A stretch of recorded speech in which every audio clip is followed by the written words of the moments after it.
우리가 이사야서 60장에서 시온의 영광에 대한 그런 예언을 우리가 살펴보았습니다. 이사야서 61장에 들어오면서 그 시온의 영광을 실현하시는 하나님의 오른팔 되시는 그리스도께서 성령의 권능으로 오실 것을 지금 예언을 하고 있습니다.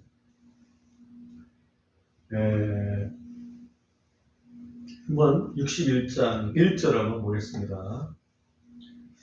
주 하나님의 영께서 내 위에 임하셨으니 이는 주께서 내게 기름을 부으사 온유한 자들에게 좋은 소식을 선포하게 하셨기 때문이라. 그분께서 나를 보내신 것은 마음이 상한 자들을 싸매고 포로된 자들에게 자유를, 결박된 자들에게 감옥에서의 노임을 선포하며 주께서 받아주시는 해와 우리 하나님께서 원수 갚으시는 날을 선포하여 애곡하는 모든 자를 위로하고 시온에서 애곡하는 자들에게 정하여 주되 그들에게 제 대신 아름다움을 주고 애곡 대신 기쁨의 기름을 주며 무거운 근심의 영 대신 찬양의 옷을 주어 그들이 주께서 심은 의의 나무라 불리겠고 이로써 그분께서 영광을 받으시리라. 우선 이렇게 세 구절을 먼저 읽었습니다. 오늘 말씀의 공부의 스타일은 키워드 중심으로 제가 말씀을 좀 상고해 보려고 합니다. 맨 처음에 여기에 주 하나님의 영이라고 하는 단어가 등장을 합니다.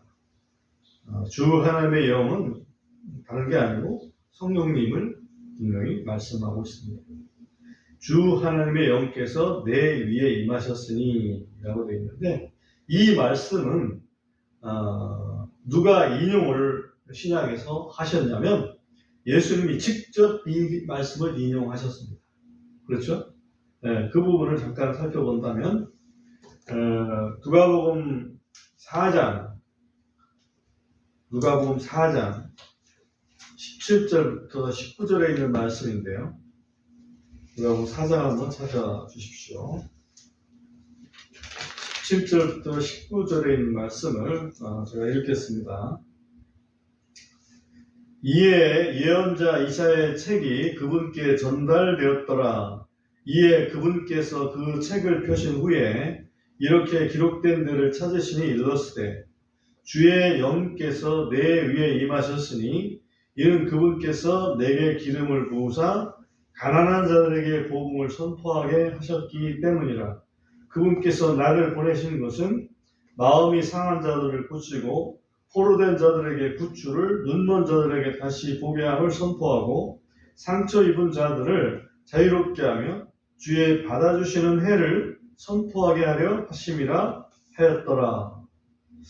이게 바로 예수님께서 나사렛 회당에 안식일날 가셨을 때 거기에서 두루마리 성경, 그것도 이사야 성경이 이렇게 전달이 됐고 그 이사야 성경 두루마리를 펴시고 그 중에서 지금 우리가 읽었던 이사야서 61장 1절부터 3절에 있는 말씀, 특별히 1절에서 2절에 있는 말씀만 사실은 읽으신 거죠.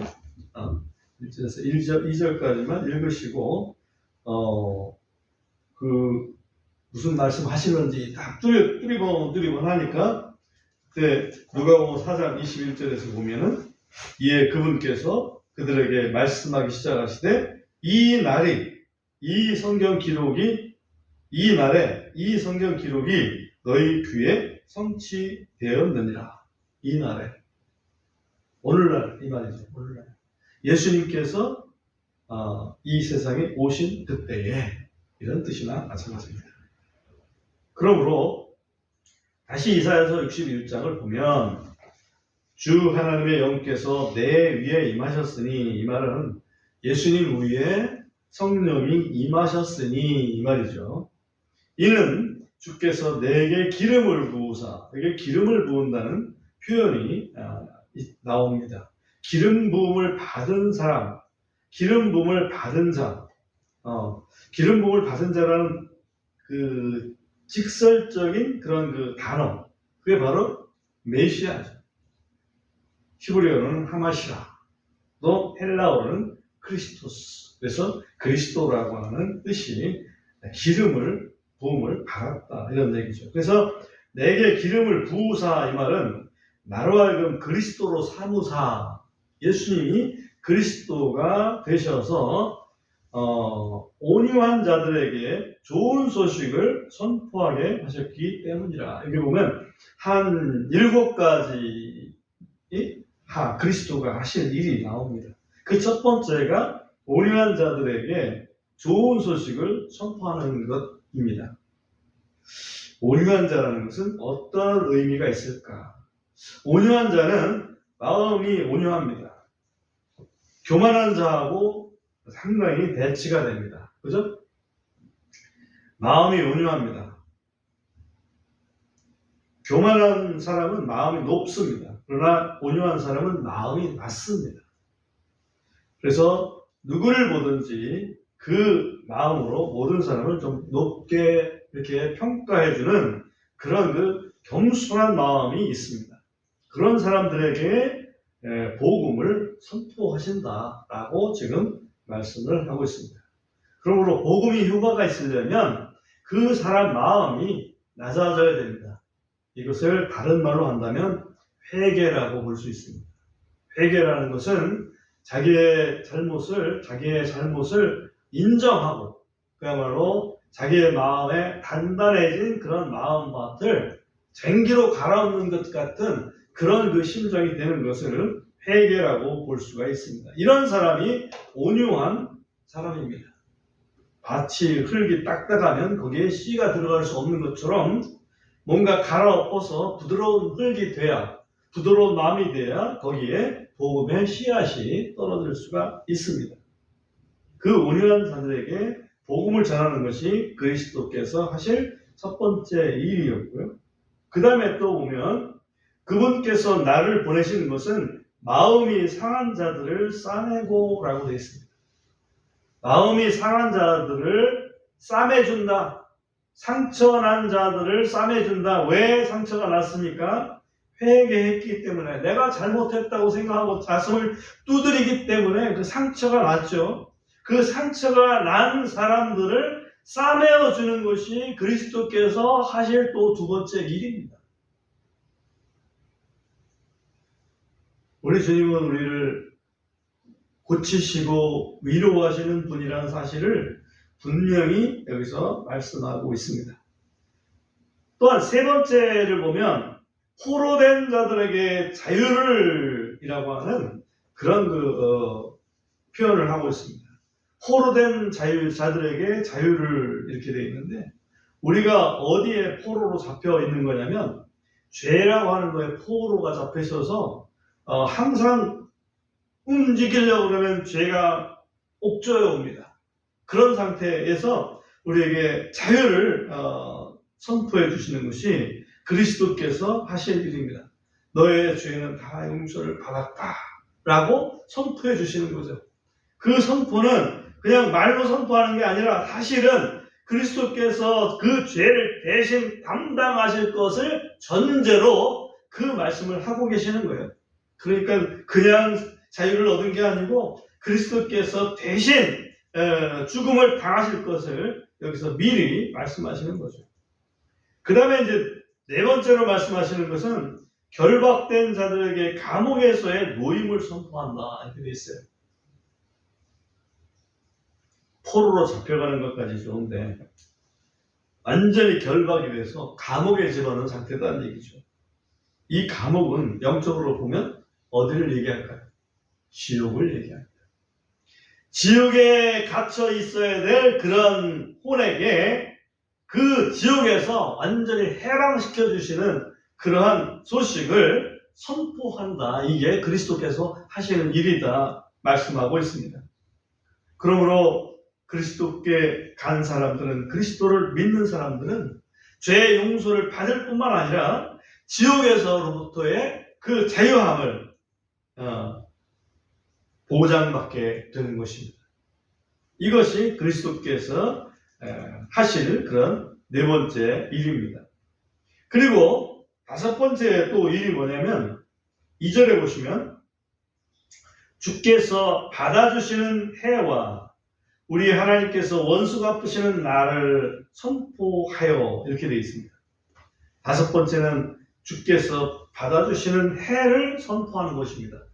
받아주신다는 얘기는 모든 죄를 용서하시고 더러운 놈으로 인정하는 게 아니라 깨끗한 놈으로 받아주시는 것을 받아주시는 해라고 얘기합니다.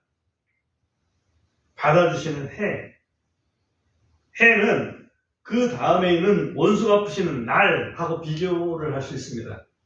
한 해는 우리가 그레고리오로 365일이죠. 날은 한 날입니다.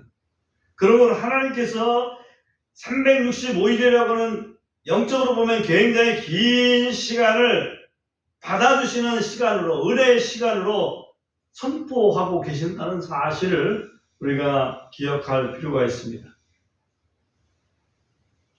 은혜의 해, 은혜의 때, 구원의 때를 선포하십니다. 이것이 그리스도께서 하실 다섯 번째 일이고, 여섯 번째는 심판의 날, 원수 갚으시는 그 날을, 한 날을 또 선포하는 것이 그리스도께서 하실 일이라고 여기서 명시하고 있습니다.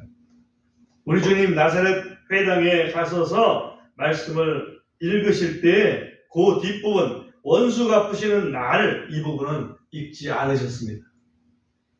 그 앞부분까지만 읽으셨습니다. 왜? 예수님께서 초림하실 때는 구원의 은혜만을 위해서 오셨기 때문에 재림하시는 날 예수님께서, 하나님께서 원수 갚으시는 그 날이 될 것입니다. 그리고 일곱 번째로 하는 것은 애곡하는 모든 자를 위로하시는 것이 그리스도께서 하시는 그 일입니다. 이것은 앞에서 얘기했던 마음이 상한 자를 싸매어주는 것과 맥을 같이 한다 이렇게 볼 수가 있는데, 여기서 특별히 애곡하는 자는 시온을 중심으로 해봤을 때 시온의 황폐함을 놓고 애곡하는 것을 얘기합니다. 시온의 회복을 위해서, 시온의 영광을 위해서 기도하는 그런 그 이스라엘 백성들을 여기서 또 의미를 합니다. 그래서 7년 환란이 끝나고 천년 왕국이 시작이 될 때, 그때에 이스라엘의 회복을 위해서 애곡했던 그런 그 유대인 신자들이, 유대인 믿는 자들이 큰 위로를 받게 될 것입니다. 이것이 그리스도께서 행하실 일곱 가지 그런 선포해를 말씀이라고 이렇게 우리가 이해를 할 수가 있습니다. 애곡하는 자들에 대한 부분이 조금 더 구체적으로 3절부터 기록되어 있습니다. 3절 한번 보겠습니다. 시온에서 애곡하는 자들에게 정하여 주되, 정하여 주다 이 말은 뭔가를 딱 확정적으로 이렇게 보장해 준다, 이런 의미가 있습니다. 시온에서 애곡하는 자들은 아까도 얘기했지만 시온은 하나님을 찾는 도성이잖아요. 하나님의 도성.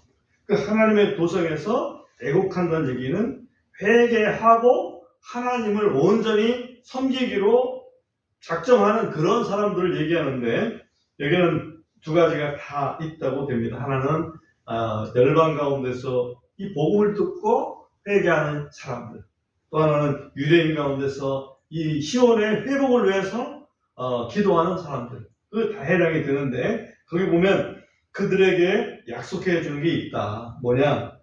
죄 대신 아름다움. 죄라는 건 뭡니까? 우리가 회개할 때 자기의 몸을 완전히 죄로 뒤집어 쓰면서 나는 정말 아무것도 아닙니다. 나는 아주 잘못했습니다. 이 죄에 그냥 죄가 되어야 될 것 같은 그런 심정으로 회개하는 걸 얘기하죠. 굉장히 어찌 보면 좀 모든 것을 내려놓는 그런 상태인데, 대신에 아름다움을 주겠다. 이렇게 말씀하시고, 애국 대신에 기쁨을 주시겠다라고 말씀하시고, 근심의 영 대신에 찬양의 옷을 주시겠다. 그리고 그들이 주께서 심은 의의 나무라고 불리도록 하겠다. 그래서 그들을 통해서 하나님이 영광을 받으시겠다. 이것이 시온을 향한 어찌 보면 하나님의 그 약속의 말씀입니다. 사실 이것이 이루어지려면 하나님께서 보내주신 그리스도, 메시아로 보내주신 예수님을 이스라엘 백성이 온전히 받아들여야만 이것이 이루어지지 않겠어요? 그게 받아들이지 않는 한은 이것이 이루어지기 어렵죠. 자, 그 다음에 4절을 보겠습니다. 4절 보면 또 그들은 오래된 폐허를 세우겠고 그들은 이전에 황폐한 것들을 일으켜 세우겠으며 또 그들은 많은 세대 동안 폐허가 된 도시들 곧 황폐한 도시들을 보수하리라. 예루살렘이 아주 황폐화됐죠. 사실은 고레스 칙령에 의해서 70년 만에 돌아왔지만 그 황폐화된 그 시온을 온전히 회복했다고는 볼 수 없어요. 그 이후에도 보면 계속해서 여러 사람들이 괴롭힘을 주고 있었고, 그 다음에 예수님 당시에도 보면 예수님 예루살렘 성전이 아주 뭡니까 장사치들로 빼곡했었고, 그 상태에서 결국은 로마에 의해서 AD 70년 완전히 또 초토화되고, 그 이후에 지금까지도 그 예루살렘은 하나님의 성전 대신에 모스크가 서 있는 그러한 도시가 된 상태입니다. 그러므로 이 황폐된 것을 일으켜 세우는 그런 때는 아직 완성이 안 됐다, 이렇게 보는 것이 맞습니다. 5절도 보면 또 타국인들은 서서 너희 양떼를 먹이겠고 외인들의 아들들은 너희 농부와 포도원을 가꾸는 자들이 되리라. 이 말은 유대인들은 한마디로 관리자야. 그리고 이방인들이 와서 그걸 다 자기들의 관리자의 명령에 의해서 움직여서 시온을 아름답게, 예루살렘을 아주 풍요롭게 만들 것이다 라고 하는 그런 예언인데, 지금 어디 이렇습니까? 심지어는 예루살렘을 유대인들이 온전히 장악하지도 못한 그런 상태라고. 아라비아 사람들의 눈치를 보고 있어야 됩니다. 그러니까 이것도 역시 언제 이루어질 것이냐? 결국은 천년왕국이 돼야 이루어질 것이다. 그 말씀을 여기서 예언을 해놓고 있습니다. 6절에도 보면 오직 너희는 주의 제사장들이라는 이름을 얻겠고 사람들은 너희를 우리 하나님의 사역자들이라고 부르리니 너희가 이방인들의 풍부한 것들을 먹으며 그들의 영광 가운데서 너희가 너희 자신을 자랑하리라. 와, 이 상태. 그 상태가 결국은 돼야지, 그 상태가 돼야 하나님이 사실 이스라엘을 통해서 영광을 받게 되죠. 근데 이것이 아직도 이루어지지 않고 있습니다. 이런 약속은 출애굽할 때에 약속하신 내용 중에 일부가 들어있다 볼 수 있는데, 출애굽기 19장을 펴서 어떤 약속이 있었는지를 잠시 살펴보고 오겠습니다. 출애굽기 19장 펴주시고요. 제가 5절, 6절 읽어보겠습니다. 출애굽기 19장을 펴서 5절과 6절 한번 읽어보겠습니다.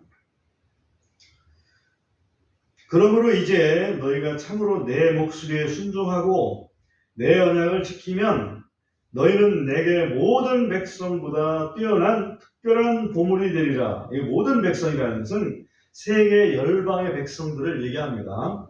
특별한 보물이 되리라. 이는 온 땅이 내 것이기 때문이라. 6절. 또 너희는 내게 제사장들의 왕국이 되며 거룩한 민족이 되리라.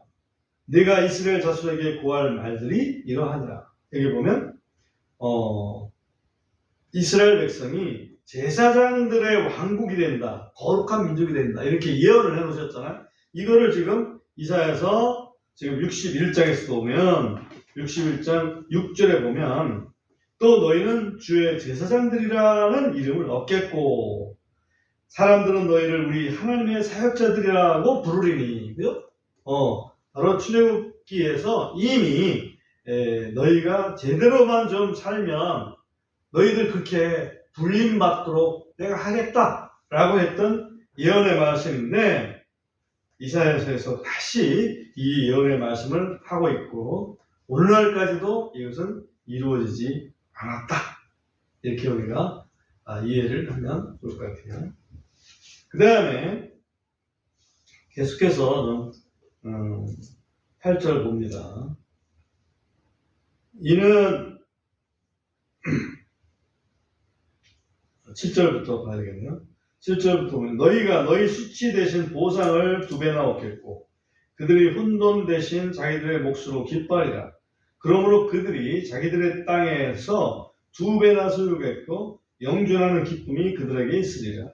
이는 나 주가 공의를 사랑하고 번전물에 쓰기 위해 강도질하는 것을 미워하며 내가 진리 안에서 그들의 일을 지도하고 내가 그들과 영존하는 언약을 세울 것이기 때문이라.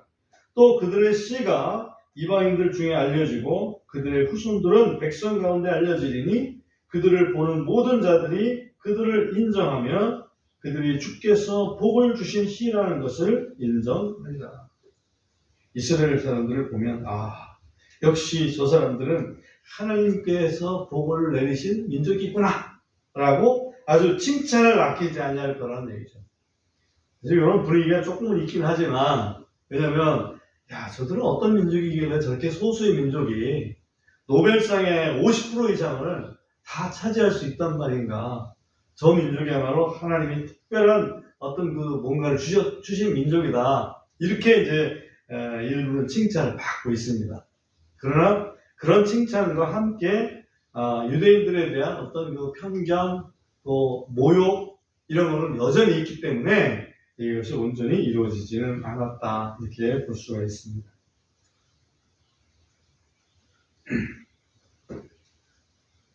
10절입니다. 10절 보면 내가 주 안에서 크게 기뻐하고 내 혼이 내 하나님 안에서 기뻐하리니 이는 신랑이 장식으로 자기를 꾸미고 신부가 자기를 보석으로 단장하는 것 같이 그분께서 구원의 옷으로 나를 입히시고 의의 겉옷으로 나를 덮으셨기 때문이라. 여기 내가 이렇게 되는데 앞에서는 내 위에 임하셨으니 그건 그리스도였잖아요.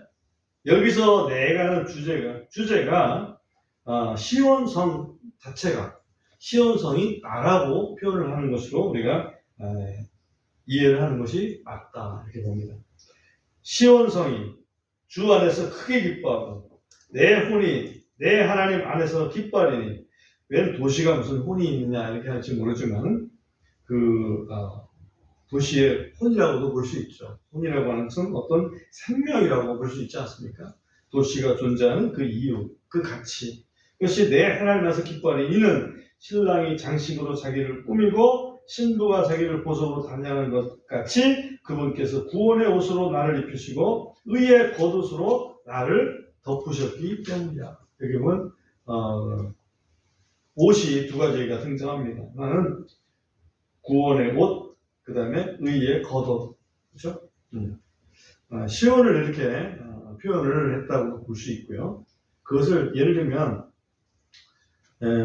시온이라는 것은 보이는 이스라엘이라고 본다면 보이지 않는 영적 이스라엘을 교회로 말하게 본다면 교회에 하나님께서 구원의 옷을 입혀주시고 그렇죠? 교회에 하나님의 구원의 옷을 입혀주시고 그 다음에 겉옷, 의의 겉옷을 입혀주신다. 이렇게 이제 볼 수가 있는 거죠. 의의 겉옷은 우리가 그 교회가 또 하나님의 일을 제대로 행함으로써 하나님께서 영광을 주시는 칭찬의 옷이라고도 볼 수 있습니다. 이사야서 64장 6절을 미리 땡겨서 잠깐 보면 이사야서 64장 6절에 보면 이런 말씀이 있습니다. 그러나 우리는 모두 부정한 물건 같고 우리의 모든 의인은 더러운 누더기 같으며 라고 되어 있습니다. 그러니까 우리들의 그 스스로의 의라는 것은 더러운 누더기 옷이나 마찬가지예요. 근데 하나님께서 구원의 옷을 입히신 다음에 의의 겉옷까지 입혀주신다. 의는 성도들의 착한 행실이라고 계시록에 되어 있지 않습니까? 우리 성도가 되어서 정말 하나님 앞에 믿음으로 제대로 살아갈 때 하나님께서 의의 겉옷으로 칭찬을 입혀주신다. 이렇게 볼 수가 있겠습니다. 그 다음에 11절 보면 이는 땅이 자기의 싹을 내며 동산이 거기에 뿌려진 것을 솟아나게 하는 것 같이 주 하나님께서 의와 찬양을 모든 민족들 앞에서 솟아나게 하실 것이기 때문이라. 모든 민족들 앞에서 시온이 딱 자랑스럽게 거기에서 하나님의 의와 찬양이 막 솟아난다는 얘기입니다. 그러니까 시온을 회복시켜 주셔야 이렇게 되는 것이고, 영적으로 보면 교회를 통해서 하나님의 의와 하나님의 찬양이 이 세상에 전파되는 것을 여기서 의미하고 있다. 이렇게 해석을 할 수가 있습니다. 62장으로 넘어갑니다. 62장으로 넘어가면 이제 그게 온전히 이루어지는 그 천년왕국의 모습을 여기서 보여주는데요. 1절부터 한번 보시면 마침내 시온의 의가 광채같이 나아가고 예루살렘의 구원이 타오르는 등불처럼 나아갈 때까지 그 시온을 위해 내가 잠잠하지 아니하겠고 또 그 예루살렘을 위해 내가 쉬지 아니하리라. 이 내는 누굴까? 생각을 해봅니다. 내는 하나님 당신이시기도 하고 또 그리스도이시기도 하죠. 시온의 영광을 위해서 그것이 완성될 때까지 잠잠하지 않고 쉬지 않고 일을 하시겠다 하는 얘기죠. 우리 주님은 AD 30년에 십자가를 지시고 또 부활하신 다음에 승천하셨습니다. 그렇지만 잠잠하셨을까? 잠잠하지 아니하시고 교회를 통해서 지속적으로 좀 말씀하고 계신 거죠. 여기서 우리가 이해를 해야 됩니다. 그러므로 교회의 역할은 사실은 이스라엘의 회복에도 큰 역할을 하고 있다. 이렇게 볼 수가 있습니다. 2절을 보면 이방인들이 내 의를 보겠고 모든 왕들이 내 영광을 보리라. 또 너는 주의 입으로 정하시는 새 이름으로 불리게 되리라. 오늘 말씀의 제목을 여기서 땄는데요. 시온의 새 이름. 아예 시온이 지금까지는 예루살렘 자체가 완전히 이방인들이 짓밟는 그러한 그 전쟁터나 마찬가지잖아요. 원래는 영광스러운 하나님의 도성인데 그 하나님의 도성이 지금 계속해서 좀 긴장감만 돌고 있는 그런 그 도성이고 하나님의 성전 자체도 지을 수 없는 그런 도성이 되어버렸습니다. 그런 그 도성이 완전히 어찌 보면 버림받은 도성 이런 거였는데 새 이름으로 불리게 되리라. 그 새 이름이 어떤 의미가 있을까 하는 것을 좀 살펴봅니다. 3절 너는 또 주의 손에 있는 영광의 왕관이 되고 내 하나님의 손에 있는 왕가의 왕관이 되리라. 왕관이라는 것은 아주 영광스러운 것 아니겠습니까? 이 하나님의 권능이 있는 그런 그 영광스러운 초소가 영광스러운 그 민족이 바로 이스라엘 민족이요 예루살렘 될 것이다 라고 하는 것이죠. 4절 네가 더 이상 버림받은 자로 칭함받지 않겠고 옛날 이름이 지금 버림받은 자입니다. 내 땅이 황폐한 땅이라고 칭함받지 아니하리라. 오직 내가 헵시바라 불리고 내 땅은 뷰울라라 불리리니. 개역한글에서는 뷰울라라고 했죠. 버스라고 하는 것처럼 발음상에 이런 거니까 차이가 없습니다. 헵시바라 뷰울라라 하겠다. 이것은 그 해석을 해놨는데 이는 주께서 너를 기뻐하시며 이 말은 헵시바라는 것은 남편이 기뻐하는 아내를 부를 때 헵시바라고 하는 겁니다. 당신을 내가 기뻐합니다. 그럼 당신이 헵시바야, 나의 헵시바. 이렇게 볼 수 있어요. 내 땅이 결혼할 것이기 때문이라. 이 말은 이스라엘 예루살렘 그 땅을 하나님께서 결혼한 땅이라 아내처럼 이렇게 뭔가 생산성이 있는 그런 땅으로 불릴 것이다 이 말이에요. 그래서 이 시온의 새 이름은 어찌 보면 헵시바, 뷰울라 이것이 시온의 새 이름이다 볼 수 있죠. 하나님의 기쁨이 되는 곳이 바로 예루살렘이고 또 하나님의 뭔가 그 풍성함이 있는 곳이 바로 예루살렘이다, 시온이다 하는 것을 여기서 말씀하고 있는 것입니다. 5절에 보면 이는 청년이 처녀와 결혼한 것 같이 네 아들들이 너와 결혼하겠고 또 신랑이 신부를 기뻐하듯이 네 하나님이 너를 기뻐할 것이다. 거기에 예루살렘의 이스라엘 백성들이 넘쳐야 되지 않아요? 그런 곳이 될 것이다. 예루살렘을 아주 아름답게 하실 것을 여기서 말씀하고 있습니다. 6절, 오 예루살렘아, 그죠? 예루살렘아 라고 얘기를 합니다. 내가 네 성벽들 위에 파수꾼들을 세웠나니 그들이 결코 낮이나 밤이나 잠잠하지 아니하리라. 파수꾼들이 또 하나의 키워드가 됩니다.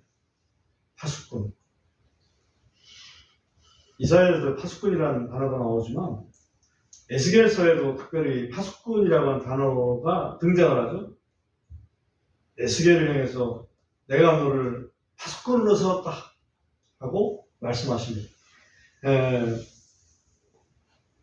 그 파수꾼의 의미가 무엇일까 한번 생각을 해봐요. 파수꾼은 사실은 밤에 어디 그 적군이 쳐들어오나 하는 것을 끊임없이 바라보고 그리고 뭔가 쳐들어왔을 때 이렇게 백성들한테 알려가지고 백성들이 안전하도록 피할 수 있도록 하는 게 이제 파수꾼의 임무인데 에스겔서에 보는 파수꾼은 조금 느낌이 다릅니다. 뭘 이렇게 보고 있는지 에스겔서 3장 17절을 한번 보고 오겠습니다. 에스겔서 3장 17절.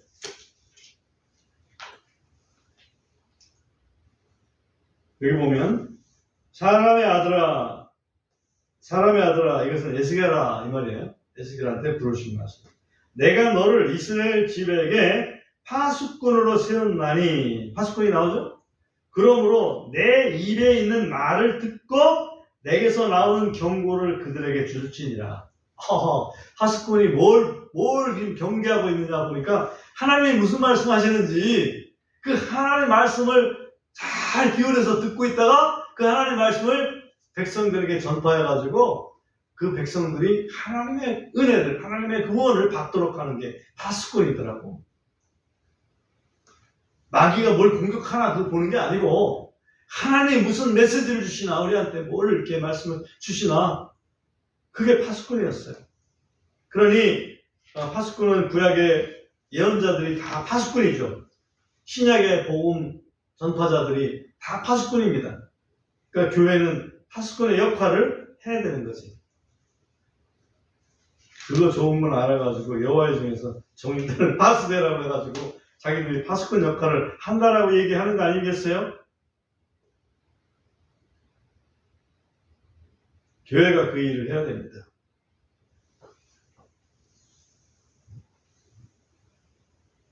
7절입니다. 본문 62장 7절. 또 그분께서 굳게 세우시기까지 또 그분께서 예루살렘을 땅에서 찬양이 되게 하시기까지 그분께서 안식하시지 못하게 하시니라. 우리 하나님이 이거를 이룰 때까지 하나님 계속해서 일하고 계신다 하는 것을 여기서 말씀하고 있는 것입니다. 주께서 자신의 오른손과 자신의 능력의 팔로 맹세하시되 참으로 내가 다시는 네 곡식을 내 원수들에게 양식으로 주지 아니하겠고 내가 수고하여 얻은 포도음료를 타국인들의 아들들이 마시지 못하게 하니라. 이것은 예루살렘이 그야말로 평화의 도성으로 침공받지 아니하고 평화의 도성으로 안식할 것을 여기서 말씀하고 있습니다.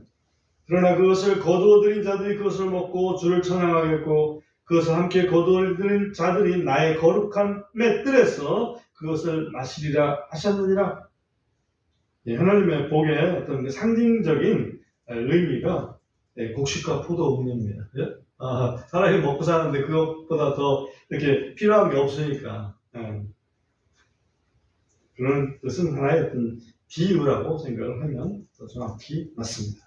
10절 성문들을 지나가라 너희는 백성의 길을 예비하라 대로를 쌓아 올리고 쌓아 올리라 돌들을 모아 치우고 백성을 위한 분기를 들라. 보라, 주께서 세상 끝까지 선포하시기를 너희는 시온에 따르게 말하되 보라, 내 구원이 오나니 보라, 그분의 보상이 그분께 있고 그분의 일이 그분 앞에 있느니라 하셨느니라. 여기 보면 세상 끝까지 선포하셨다. 세상 끝까지. 하나님의 복음은 시온에 머무르는 게 아니고 예루살렘으로부터 시작해서 예루살렘과 온 유대와 사마리아 땅 끝까지 이르게 하시는 것. 이것이 우리 하나님의 어떤 그 뜻이고 계획입니다. 기본이. 세상 끝까지 선포하십니다. 지금 그 복음이 세상 끝까지 한 바퀴 돌아서 선포됐던 예루살렘까지 지금 이루고 있습니다. 그러니 사실은 시기적으로 보면 마지막이 이 말씀이 온전히 이루어지는 그 마지막이 시간이 됐다. 그냥 그냥 인생 살다가 그냥 다 그렇게 죽고 마는 거지 뭐 이렇게 생각할 게 아니고 하나님의 시간표에 따라서 움직이고 있다는 사실을 우리가 기억할 필요가 있습니다. 마지막 12절 사람들이 그들을 거룩한 백성 곧 주의 구속받은 자들이라 부를 것이요 또 너는 찾아낸 자라 버림받지 아니한 도시라 불리리라. 그러니까 그곳에 있는 백성은 구속받은 자들이고 거룩한 백성이고 또 그 도성 자체는 하나님께서 버림받지 않은 하나님께 버림받지 않은 그런 도시라 불리리라. 중요한 것은 거룩한 백성, 구속받은 자들이죠. 네, 오늘 우리는 시온의 새 이름, 그렇죠? 여기서 시온의 새 이름은 이스라엘 백성이 회개하고 예수님을 그리스도로 받아들일 때 이루어지는 일이고 이것이 바로 우리 종말을 맞은 이때에 그 일이 다가오고 있다 하는 것을 다시 한번 기억하는 그런 말씀이 되겠습니다.